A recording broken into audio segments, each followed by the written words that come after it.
Hey team, welcome to another edition of the Rugby League Lounge weekly show.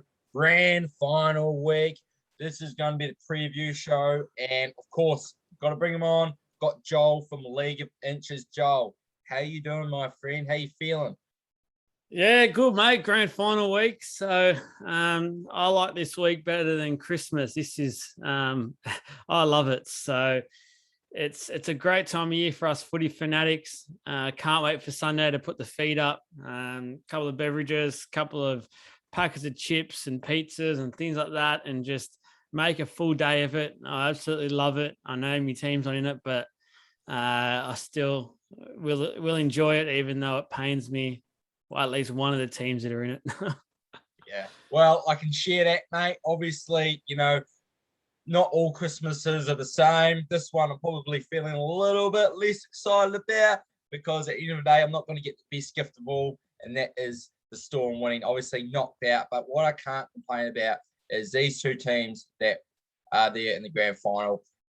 Last weekend, they earned their spot there. We are talking off camera. Storm, look, they lost themselves the game. They were pushing passes. Manly Seagulls, look, Ryan Girdler called it.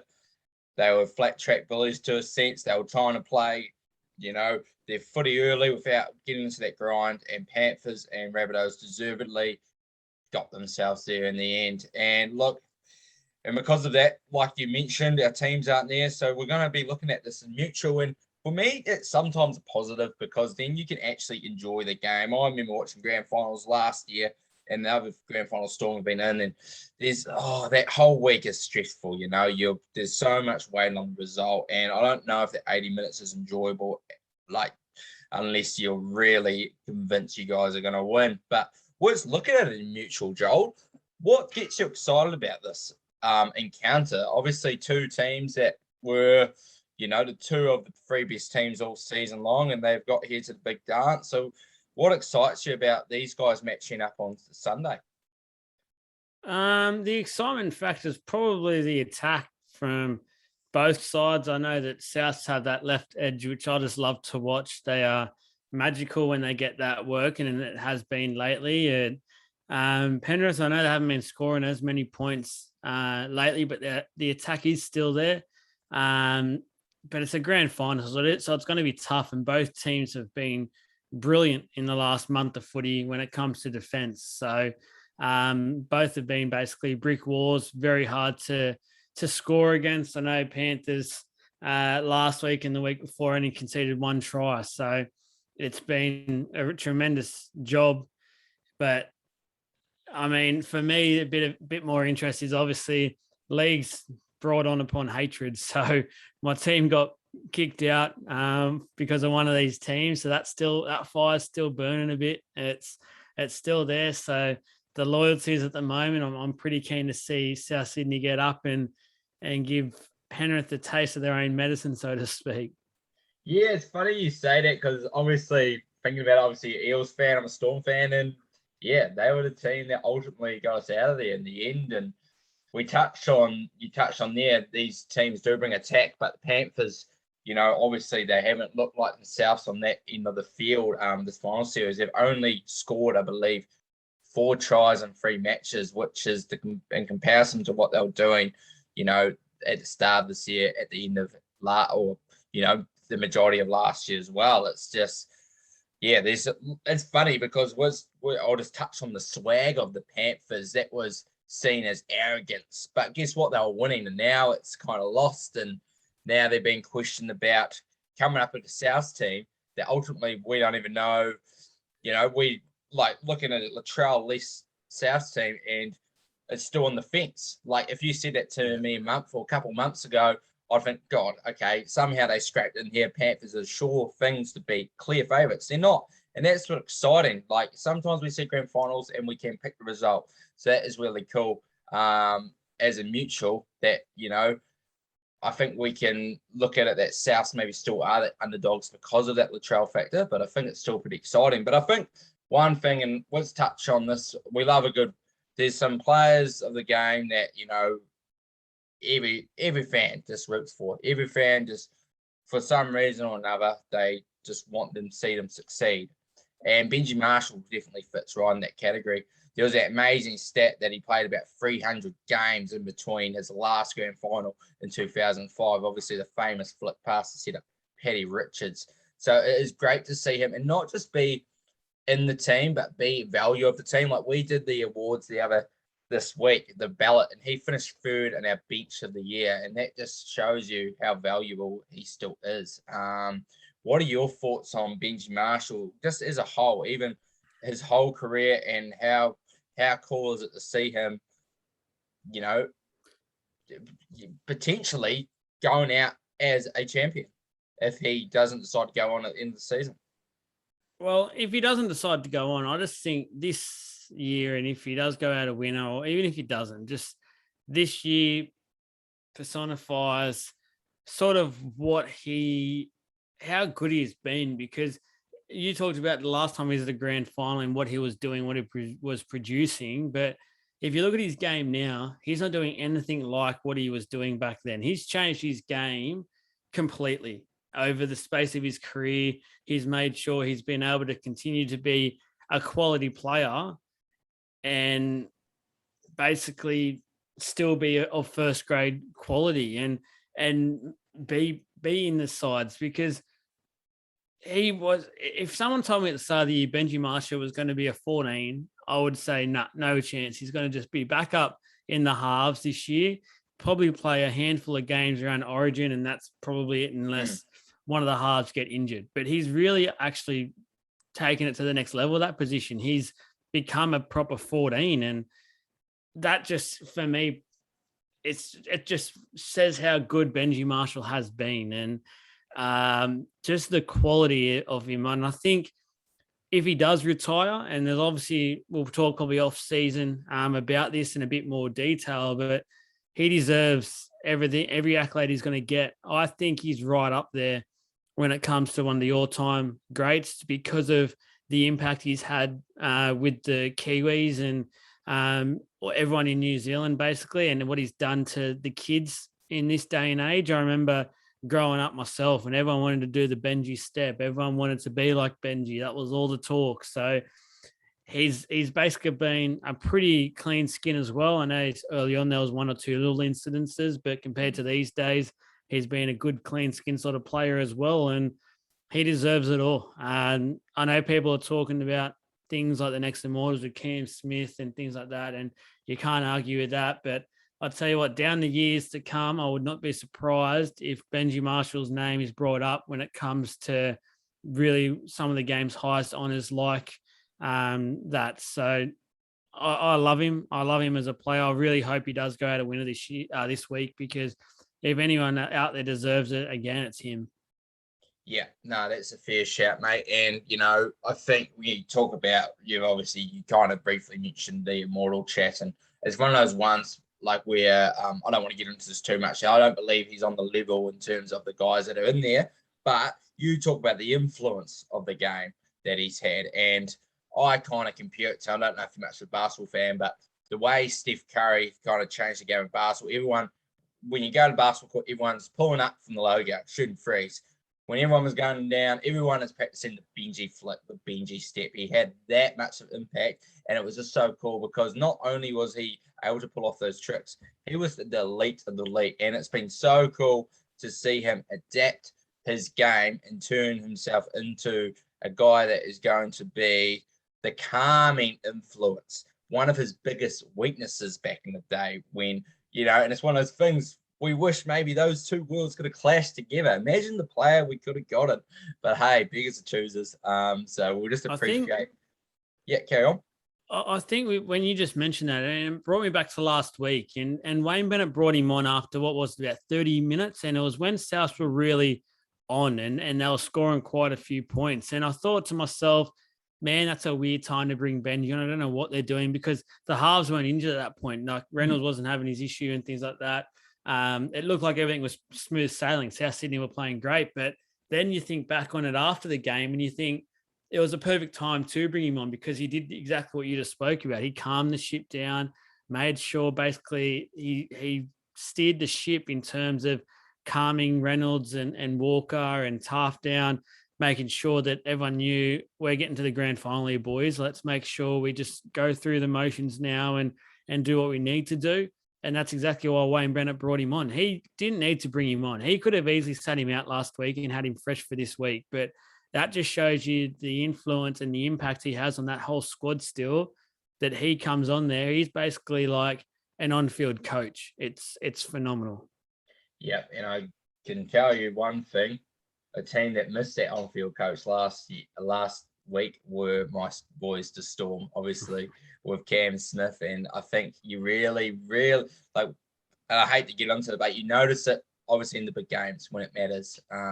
Smooth sailing regular season, when every game doesn't matter to an extent.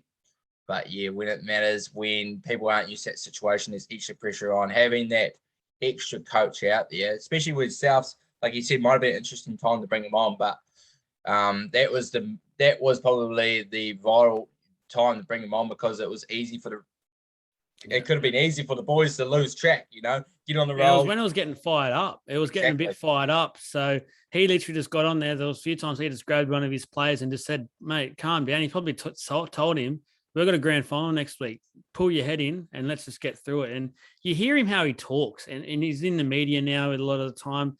He's just such a great rugby league mind. And I think a lot of people underestimate that about him. That's his knowledge of the game. It's just, he's incredible the more you think about it. Yeah, no, for sure, mate. And I think we'll lead on from what we've been talking about.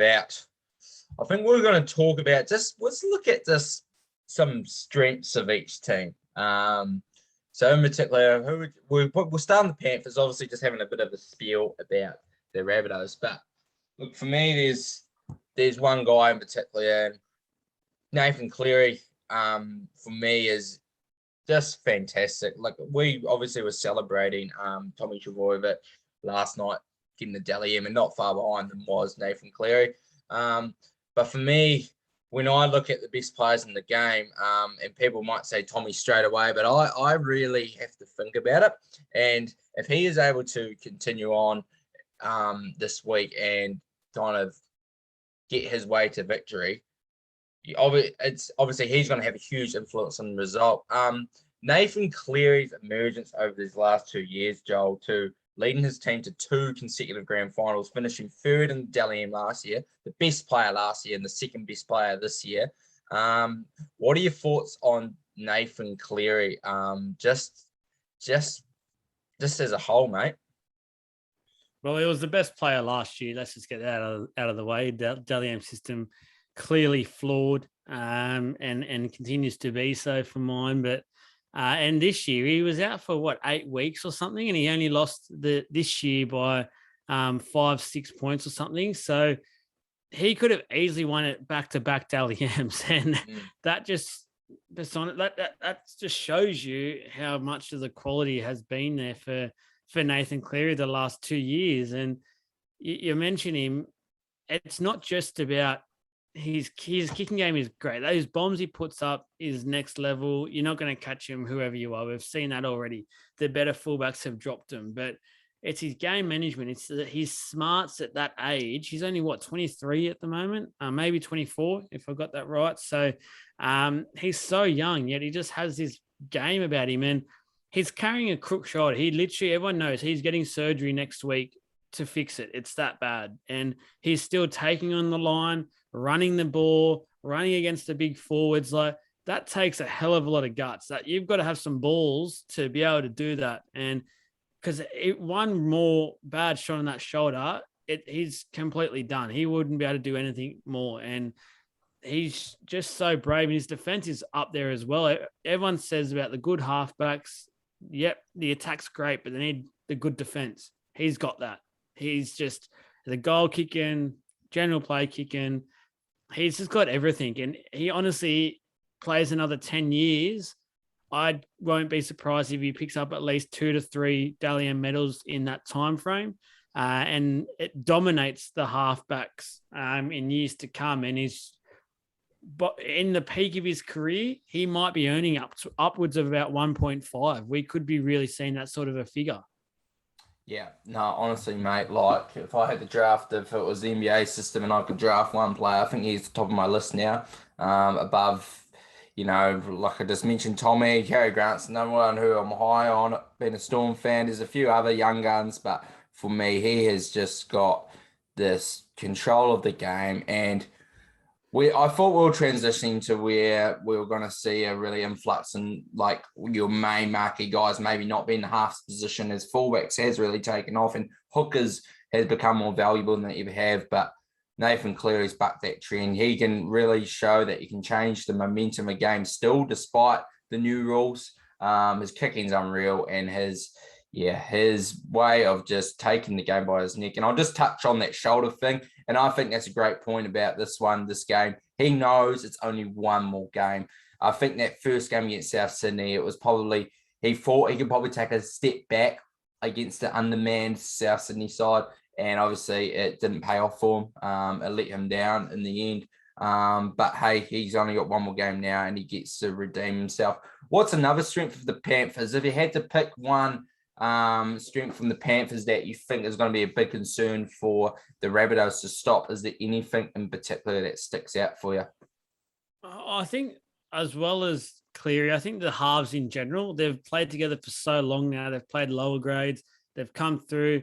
They clearly operate together so well. Luai's been down on form, it's fair to say. He hasn't been what he has been. He has been a little bit down, and he's admitted that himself. But they just work just so well. They don't need to talk, it seems. They just know each other's games. And that's something that I love to see. That sort of the chemistry that they have together is next level.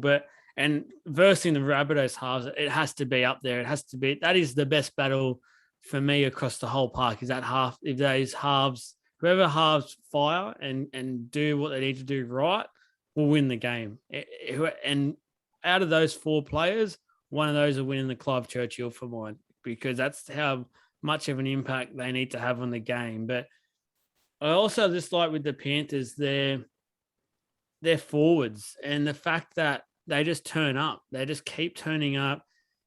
They don't stop. And we've seen over the last few weeks, Penrith have missed a lot of tackles, and a lot of people have been worried about that. But the fact that they've been able to slide and cover defense so well, it's kind of like obviously they want to make first up contact, but there's always a plan there if it doesn't happen. They're all playing for each other. You can't coach that. You can't coach a team that plays for each other like that. So the fact that they're missing all these tackles just suggests that this team is right where they need to be. Yeah, no, for sure, mate. I was actually going to make a post about the Brisbane Broncos, and you'll kind of understand where I'm thinking, where I'm going with this. But Kurt Capewell was fantastic, and we're going to talk about. It might shift now. You bring up the half battles, but another guy that's going there is Adam Reynolds. These guys are huge for their teams right now, and Broncos fans will be licking their lips, But yeah, we'll talk about. I just want to get this out of the way. Now, I want to talk about our strengths, but do you think it's interesting that the injury that obviously, like when we saw Blake Taff kicking that goal, I was like, hang on a second. How did you react when you saw Blake line up that kick? And then we can lead into that injury and the role it might play in this grand final.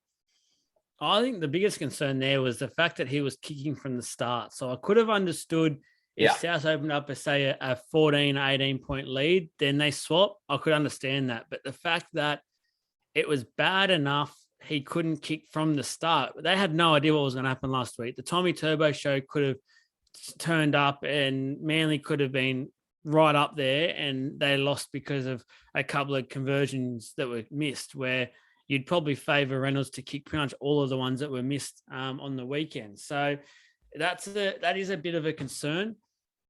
He didn't kick much in general play either. So Cody Walker did a lot more kicking. That is a big concern as well, because Reynolds' kicking game, I talk about Cleary, and no doubt in the world what we've both said about Cleary is true, but I think the battle here, they're a lot closer than a lot of people think when it comes to especially the kicking game. These two are the best boots in the game by a country mile, and we're going to see that on the weekend. And if Reynolds is not even close to 100%, and he can't kick as much as what he did on the weekend, where he was clearly impacted, that's a big worry for South Sydney because they rely on that so much. We've seen Edwards really not that safe under the high ball lately, and he's not a bit cautious of what to do. If Reynolds can get those bombs net up and really dictate where Edwards is getting the ball from, South Sydney will win the game for mine. But it's just this thing right now. His injury is the biggest cloud for South Sydney. Yeah, no, for me it is too. Maybe I'm looking at the wrong places. I actually probably haven't been on social media too much and I didn't even watch any NRL 360. I didn't watch the Dally-Ins last night, recorded it, and I only had half of it. But I haven't seen much about them talking about the extent of Adam Reynolds, and for me, it's a huge concern. But do you know what was now? Cody Walker has had better games than last. Well, we can talk about that. Was that Cody Walker's best game he's played? Now, there's been more highlight games. There's been all that where you look at the instinctive skills and the speed. But for me, why it was my favourite Cody Walker game is what we mentioned. The biggest concern is Adam Reynolds.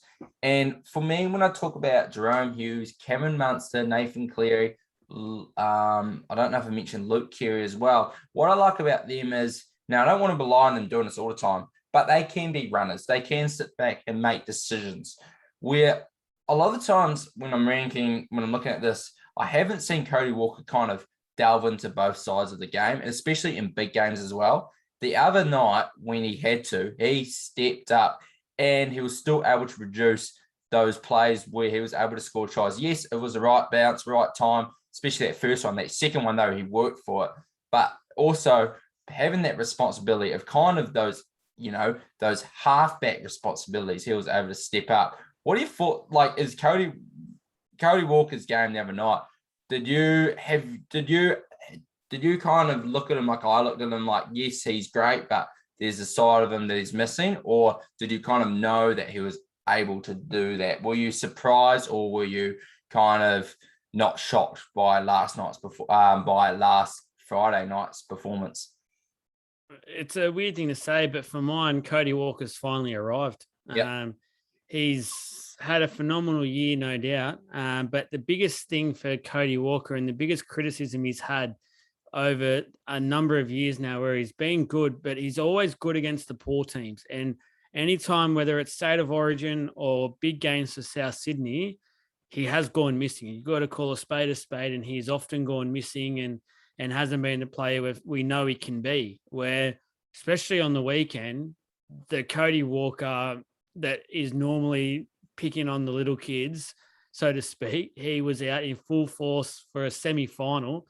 Clearly, Reynolds was impacted, so he had to sort of step up and be the main dog, and he did that. He was great with his kicking game. He was great with his game management, but he also continued to have that great running game and that left edge sort of hook up and connection that we all know and love for Cody Walker. So he's at the pinnacle at the moment. His confidence is up, and I did a post yesterday about the Battle of the Sixers, and I was going through the stats, and I was just absolutely amazed at his stats this year. It is seriously, seriously good, and there's some really good players out there at the moment that Turbos and the Clearys that are getting talked about nonstop, and understandably so. But you take a step back and look at Walker's season, and geez, he deserves a lot of respect this year. His name deserves it, and he's got a big play on this weekend. If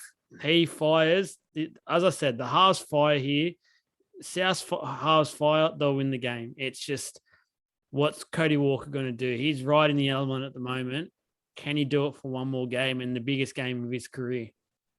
Yeah, I think that is a really good point. Now, I'm going to flip that question. Say if both halves fire, let's say they cancel each other out. What part of the game do you see kind of being the swing factor here? Maybe you can look at both teams. So say both halves, it's just an even battle. They both are playing tremendous. Is there any player, any aspect of the game that is going to get them over the hump? If you want me to start, I can start us off, but yeah, you can have a way at it if that question kind of needs a little bit more of a prompt. So basically, both halves have cancelled each other out. They're both playing a phenomenal game. Yep. I look at the hookers and I look at Appy and I look at Damien Cook. And for mine, yeah. Well, if they cancel each other out, now you carry on. yeah. I say that because Cook's had a lot of criticism this year. And I was saying to myself just on the weekend that he's stepped up. I feel like the last couple of weeks, his running games got back. Really, really good. So obviously I'm looking there, but I'm old. Like I like to sort of go and look at the lineups and cancel each other out type thing. And what player will get on top of that player, his opposite number, things like that. And for this one, after having a quick look at the lineups, it's so hard because apart from maybe one or two really standout players in that position, they're all pretty even. So if we're going to sit here and say both teams for a grand final are at their absolute pinnacle, it's a point, isn't it? It's going to be a field goal. It's going to be that close to whoever wins this. But it's a battle of Penrith's defense against South Sydney's attack, and how much of Penrith's defense can stop South Sydney's, especially that left edge. They know it's going to come. Everyone knows it's going to come. This year, no one's been able to defend it. So it's a hard one to answer because I just feel like it's the grand final. It's going to be so close. It's so hard. It's so good too, because like we said, if anyone was to think about Latrell being out and this match being as tight as, like, I keep seeing a lot of people saying they don't know. And honestly, look, I'm not too sure. I've got a little bit of prediction in my head, and we might get to that to finish off the episode tonight. But it's just so cool. Like, and obviously we'll take my fandom out from the Storm. It is going to be epic to watch these teams battle out. Look, just on Taff as well. Yeah, that was huge last week. Hmm. He made the mistake early on, and then what happens 5 minutes later? He sets up a cutout pass that could have easily been intercepted. We're seeing Jason Saab intercept them all year. Held his nerve, set up Johnston in the corner with a phenomenal cutout pass. So everyone thought once Latrell, and I'll put my hand up, I said it, once Latrell was got down, South Sydney wouldn't win the comp. But geez, this kid, people were saying, nope, don't put him in, put Johnston back at fullback, just go for the safe option. Geez, there's no safe option here. This kid is going to be a real talent. Yeah. I was saying Cody Walker should think about going back to fullback and put Benji there. Like, I honestly thought that was just look at star power and Cody Walker giving more license to roam, but egg in my face. It's worked out. He's not even a concern for me. I will say though, like, obviously I'll be stupid. Like, if Latrell Mitchell's in this match, there's a big chance I'm picking the Rabbitohs for sure. But he's not a liability. Like you said about Dylan Edwards, like, he's still got a few errors on him. And then the back three of the Panthers, you could force an error from them from a bomb as well. Should we get the predictions, Joel, here? Look, it is Tuesday when we're recording this. We've still got 5 more days to come. The team lists have just come out. And before we make predictions, let's just do a quick roll call.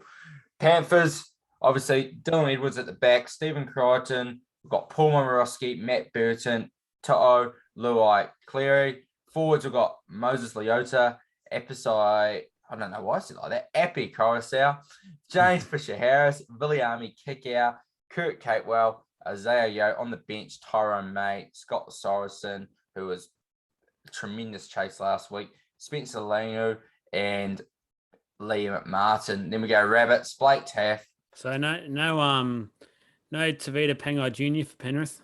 No. Unfortunately, his knee injury was a bit too serious. So it's actually a good point. So he has been, I'm just going to scroll down, officially, yeah, he has been. Wow. So I think it's MCL 3 weeks or something. So unfortunately, his quick Penrith career is over like that. Yeah. And to be fair, he was really good the last couple of weeks for Penrith. He did exactly what they needed. So he is a loss, but Lenu did it earlier in the year, and a lot of people thought it might have been a bit harsh to bring Pangai in and have Lenu miss out on his grand final match again. And it's ended up the footy gods have shone and got this kid back into sort of where he belongs. But yeah, Pangai, that's a big blow because he's been actually pretty good. Yeah, and that's interesting. I'll just cover off the bench for South before I get to their lineup. Obviously, we talked about Benji, Jacob Host, Thomas Burgess, and Jai Arrow. And you think about it, when originally thinking Tavita's been ruled out, it's like maybe that's the edge they have in the bench. But Spencer Leung his name has been thrown up prematurely for New South Wales, but there is that buzz. Their leg speed was commented on last week as well. There's reason for hype around him. Tyrone May will fill a role when needed as well, one of the better utilities in terms of the way he can be like a Mr. Fixer. And Liam Martin, we don't have to talk about him. Obviously, he's been a little bit down in form. I think he played pretty good last week. He's a blue for good reason as well. So the bench matchup is really interesting. Jai Arrow gave them a lot of energy in the last couple of weeks. So we'll just go to He's South. been crazy good. He's been really good. Like I said, for me, when you mentioned Tavita Pangai and me just kind of just having a bit of a forgetful moment there, I thought Jai Arrow might be the factor that really, outweighs the bench in the South Sydney direction. Yeah, what are some more thoughts on Jairo, mate? I can see you want to get something off your chest. No, he's just been so good, and it's one of those things where each time, and this is pinnacle for grand finals, where players get fired up and someone will come at him. Obviously, what happened last year with the Teddy incident, he's probably copped it quite a bit from players this year, but he gets better. Anytime someone fires up at him, he gets better. And I wasn't the biggest fan of what he did, obviously, against Tedesco. And I think sometimes you got to move on and let things happen. Both players have moved on. But he's been so good this year. And maybe a lot of people probably had head scratching moments saying they paid so much money for him. He's on the bench. But for valid reasons now, it's been a phenomenal play from Wayne Bennett. Yeah, no, agree. He has brought something to this team that they missed. I'm not going to compare him to Sam Burgess or the Ben Teos, but when they've been in the prelims, look, they've lacked that mongrel sometimes, and he's definitely brought that. There's a bit of toughness about them. We'll get the rest of the lineup. Blake Taff, obviously, filling in for Latrell. Alex Johnson, top try scorer of the year. Dane Gagai, Campbell Graham, Jackson Paulo, Cody Walker, Adam Reynolds, Mark Nichols, the GOAT, Damien Cook. Just want to touch on Cook. Very similar to what you said about Cody Walker, about just that kind of in those big games hasn't stepped up. But last week definitely did that. So huge for Cook. That's going to be a great battle. Tavita Totola, Keon Kolamatangi, who's been fantastic, Jaden Stewart, and Cameron Murray. Look, we talked about the battles in the halves. The hookers battle, fantastic. The Lucy battles, arguably two of my favourite players in the competition. I want us to get to our tips now. What are you thinking at this stage? Obviously, Tuesday, about 5 more days to kind of, digest what we think is going to happen. Where are you leaning so far, Joel? Obviously, I think it's going to be a tight one. Yeah, I'm going to go. I look across this and it's phenomenal how close the battles are here. And you just, as a neutral now, you've already said it, we're going to sit there, being able to just enjoy the game for once and not be riding every moment when it's our team. The battles here are phenomenal. I cannot wait for this game. I know you're a Storm supporter, and I'm kind of glad for once they're not in it, because it's just it's two other teams for whatever reason. But no, I'm going to go South Sydney in a fairy tale moment with Wayne leaving the club and Adam Reynolds going, the favourite son of South Sydney. I'm going to say South by 1 with a Reynolds field goal. And he'll also pick up the Clive Churchill in a pretty much a sweep. So a very low scoring game, I'll add. I think it's going to be maybe maximum like a 13-12 scoreline. An absolute thriller, and it's going to be one of the grand finals for the ages for mine. Oh, I hope so. So you're not too worried about Adam Reynolds, obviously.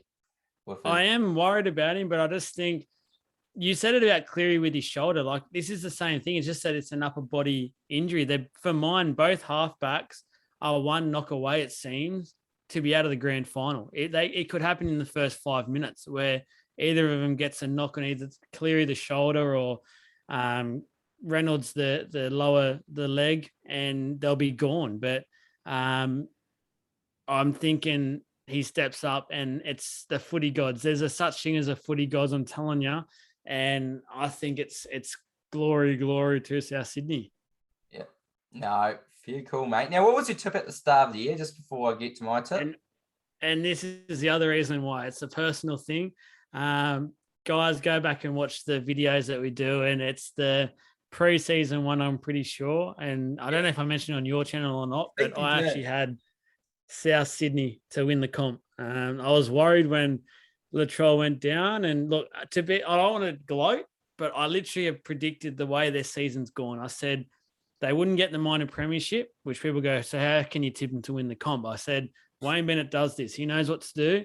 He'll get them up at the right time of year. They'll have a little lull, and then they'll shoot off to the grand final and win it. So far, so good. Don't ask me what the lotto numbers are, though. Did you pick them to verse the Panthers or Storm?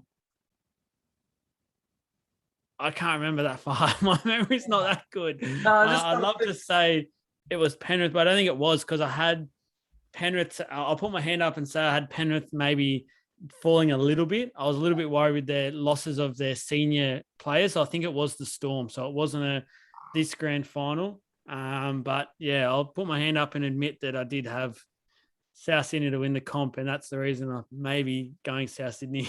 Yeah, no, fair enough, mate. So thanks for that. Yeah, that's it's a very good point about Reynolds. I am a little bit worried about it now. I think, like I said, though, Cody Walker has been stepping up, and I think Cook might even do some more controlling too. He seems like he might not be the best Cook that we've seen, but he is, like we talked about, Benji, just understanding the game more, in terms of maybe the X factor's slightly off, but winning football, they know what to do now. So when I look at that, I'm going Panthers. I'm going some tight scramble D. Look, I think a lot of people are predicting for them, all these games to catch up for them. But look, if it was to catch up for them, it was against the Storm. But again, it's another week. I understand the concern, but it's grand final day. They'll be up for it. A guy that I didn't mention now, I'm unsure who I'm going to predict for Clive Churchill. At the moment, I'm thinking Nathan Cleary. I think he just, like you said, he's the best player in the team. Simple as, he's going to be the best player in the park. But I think a mismatch Panthers do have is a bloke called Brian Toto. Averaged the most meters in the season, I believe. Not in terms of total running, but I think there was some crazy stat they released, and same amount of runs as Paul Gallen, but averaged just ridiculous amount. Paul Gallen got through a truckload of work, but Brian Toto just skyrocketed in terms of how many meters he was getting. He is a beast. Now, he is potentially a threat to be, put under threat from these bombs from Reynolds, but I don't think he is going to be 100%. I think there's going to be a bit less juice on these kicks, and I think he might cause Jackson Paul a lot of troubles, and just in the backfield as well. Obviously, they're going to avoid kicking to him. Now, that Wayne Bennett will find ways to get him out of the game, but I think Brian Toto is going to get involved. At times last week, I thought he's having a quiet game, and then they bring up his stats, and he is so impactful. So for me, he's going to be a huge factor. He might be that the 4-pack is going to cancel each other out as well. Like Tom Burgess has been great, but that just might be their X factor they need / get them through the yardage battle as well. For me, Brian Toto is going to be huge in this game. And him and Cleary are going to be, I think, Coruscant is going to have his moments, but they might cancel each other out. I think Brian Toto might be the mismatch here that gets them over the top. So I'm picking him to win. Look, I'm going to say let's go by 6. Let's go 16-10. Let's flip it. It was 16-10 last time they versed. Let's go 16-10 this week. Just a quick off-the-cuff question for you then. Off that, you mentioned it. Who has the better advantage after week 1's result? Who do you find gets that little advantage? It's a really good question. You have got me. I think. Do you want to be on the losing end, or do you want to be on the winner's end? I think the Panthers, because I think the Panthers didn't show all their cards, and potentially the Rabbitohs did. potentially. But yeah, look, but then the confidence you get from just beating the team once, that belief, that would have been, obviously it was a mistake for the Panthers not to win. But yeah, that's interesting. Obviously, yeah, look, I feel like an idiot now because obviously it's a team that won, but yeah, I think there's more to be discovered from the Panthers than the Rabbitohs. I think the Rabbitohs, I think what they're doing is sustainable, but I just don't know if there's much more there. Where Panthers, I think there's something that they're holding back. It's just whether they can deliver on the day because they have lost their swag a little bit. How do you feel about that kind of, just to flip that question on you? That's why you asked me, because you weren't sure. You're going to steal my answer. Yeah, I'm asking the questions here, mate. It is a really tough one. There's arguments for both sides, but I think I'd rather just be South, just with a bit of confidence. I think that the result gets you a bit of confidence. So, knowing 3 weeks ago you beat this side, Penrith have had to do it a bit tougher for mine against two really quality outfits that they had to play really tough for. Maybe that is what they need for a grand final. But yeah, I just think maybe South just with a little edge. No, fair enough, mate. But in saying that, Penrith did put 50 points on him throughout the year, so who knows? Who knows, mate? Hey, covered a lot today, and it just shows you how much talent there is. I'm just looking at the team list, and I just wanted to be able to chuck. We hadn't talked about arguably the best prop in the world, and James Fisher-Harris. We only just mentioned Brian Toto. The Killer Matangi we didn't touch on, but we didn't even talk about the best 13s in the game. I think that's just going to be such an even battle. It's like picking hairs, but we're done. We're done and dusted. Preview. So my tips: the Panthers, Brian Toto, stuff it. Clive Churchill just over Nathan Cleary. You're going to Adam Reynolds to kick the field goal. Grab the Clive Churchill to bring South Sydney home and send him off in a fairy tale like fashion. Joel, thank you very much, mate. I hope you enjoyed covering the grand final with me. And yeah, any last thoughts, mate? I just can't wait. The more I think about this game, the more I'm actually really looking forward to it. I think it's going to be an absolute cracker. And guys, whatever you thought about the NRL this year and the quality of the games and the officiating, whatever, put it aside for this one game. I'm telling you, I'm with yous for it. I've been outraged a lot of the time and I'm pretty disgusted in a lot of it, but this game deserves bums on seats, eyes glued to the TV, get your barbecues cranking because this is going to be good. It's going to be a perler, guys. Everybody enjoy the game. Enjoy the whole week. It's going to be an absolute fantastic time to be a footy fan. So catch you guys maybe next week. I think we will be reviewing, especially if it's a golden point thriller like Joel predicted. No Mad Monday for us. No Mad Monday for us. Awesome, guys. Catch us next week. Have a good one.